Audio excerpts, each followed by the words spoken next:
Party ఏ కులానికి వ్యతిరేకం కాదు, బీ క్లియర్. ఏ మతానికి కూడా వ్యతిరేకం కాదు.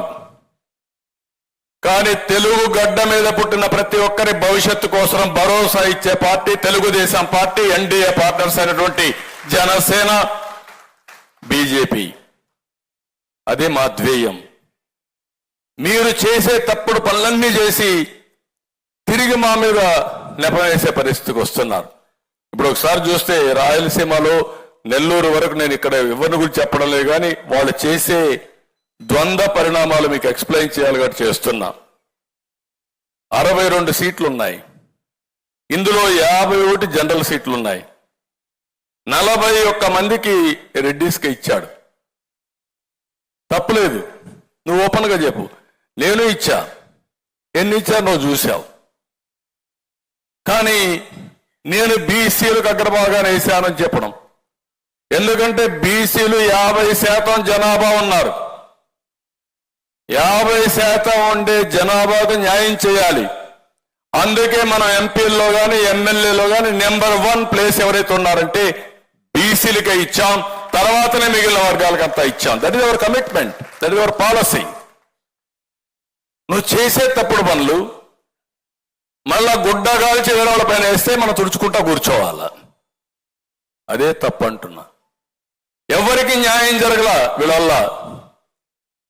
ఏ నలుగురు పేటీఎం బ్యాచ్, ఆ సుబ్బారెడ్డో, విజయసాయి రెడ్డో, లేకపోతే సజ్జలో, లేదంటే పెద్దిరెడ్డి. ఇక్కడ ఉండే రాష్ట్రంలో ఉండే రెడ్డిస్కి ఎవరికి న్యాయం జరగలేదు, ఏ ప్రాంతానికి జరగలేదు. లేదంటే రాష్ట్రంలో ఉండే క్రిస్టియన్స్కి ఏం జరగలేదు, ముస్లింలు కొరిగిందేమీ లేదు. అదే మరిగా షెడ్యూల్ కులాలైన మాలాస్ ఆర్ మాదిగాస్ ఏం న్యాయం చేశారు చెప్పండి మీరు? సప్లాన్ ఉంటే సప్లాన్ ఇచ్చారా మీరు? అందరికీ ఇచ్చినట్టు 10 రూపాయలు ఖర్చు పెట్టారు తప్ప, అదే స్కీములు తప్ప ప్రత్యేకంగా రాజ్యాంగంలో వాళ్ళకు ఉండే ప్రొవిజన్ సప్లాన్ ఉంటే ఆ సప్లాన్ ప్రకారం నిధులు పెట్టాల్సి వస్తే 1 రూపాయి పెట్టారో మీరు చెప్పండి. ఓచకోత చేశారు, మనుషులను చంపారు. చంపడం కాదు, దిక్కులేని విధంగా క్రూయల్గా చంపి ఇప్పటికి కూడా వాళ్ళని ఏమాత్రం మనం చూసాం.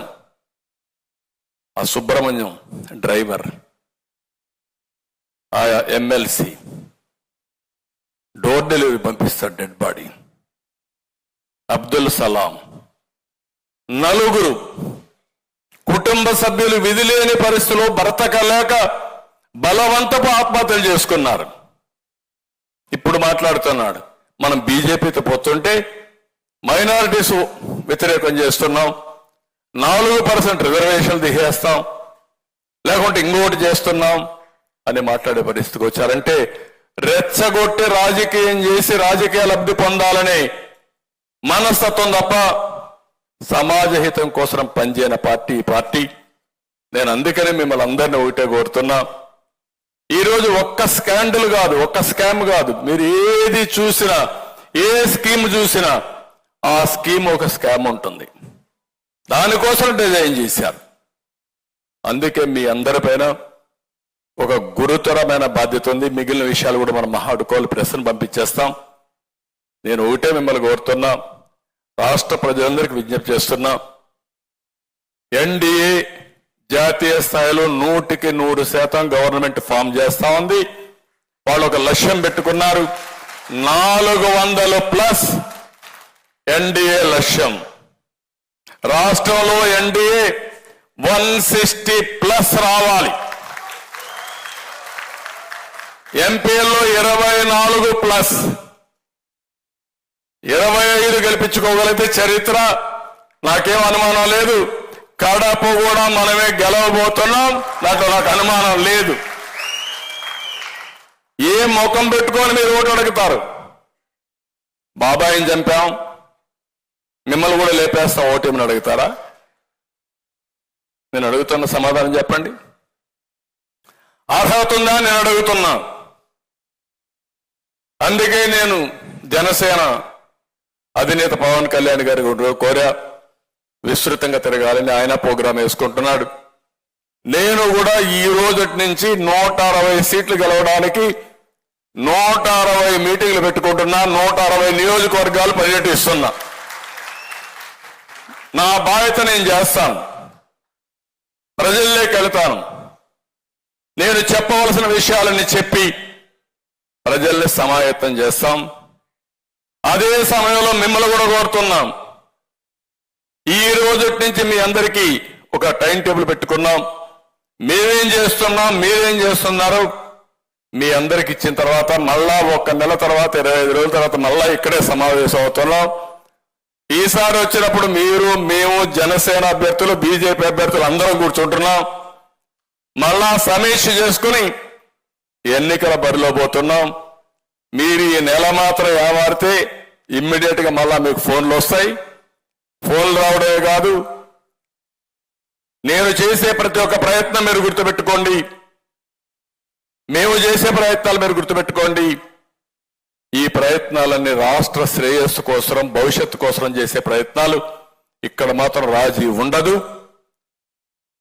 ఎన్డీఏ గెలవాలి, ప్రజలు గెలవాలి, రాష్ట్రం నిలబడాలి. దీనికోసం మనం ముందుకు పోవాల్సిన అవసరం ఉంది.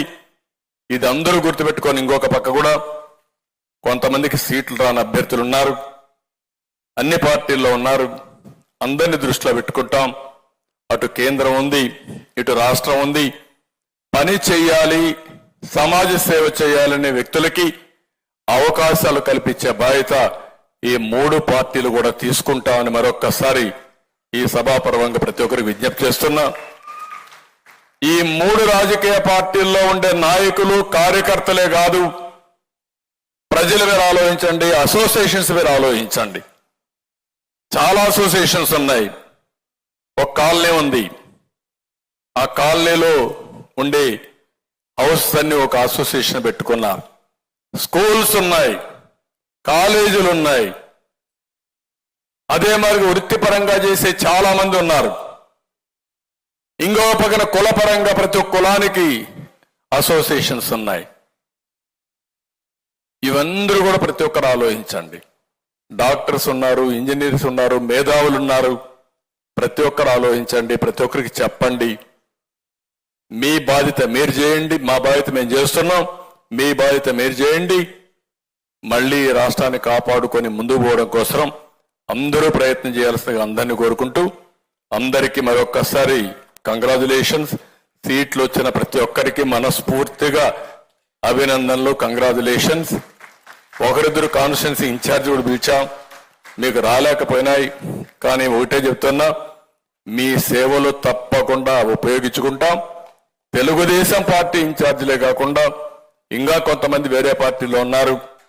జెన్యూన్ గా ఉండే ప్రతి ఒక్కరికి వారి యొక్క కాంట్రిబ్యూషన్ బట్టి, పాత హిస్టరీని బట్టి వారికి ఏం చేయాలనో చేసే బాధ్యత పార్టీలుగా మేము తీసుకుంటాం. ఒకే మాట చెప్తున్నా, ఈ రోజు నుంచి ఏ అభ్యర్థి ఏ పార్టీ వాడు కాకుండా 175 మంది ఎమ్మెల్యేలు, 25 మంది ఎంపీలు ఎన్డీఏ అభ్యర్థులుగా, అందరి అభ్యర్థులుగా ప్రజాహితం కోసం మీరు పనిచేయాలని మరొక్కసారి అందరికీ విజ్ఞప్తి చేస్తూ, చేస్తారని చెప్పి ఆశిస్తూ అందరికీ నమస్కారాలు, ధన్యవాదాలు. థ్యాంక్ యూ అని అండాలి. ఇప్పుడు మీడియా మీరు వెళ్ళిపోండి, మేము ఇంకా మా పనులు మేము చూసుకుంటాం.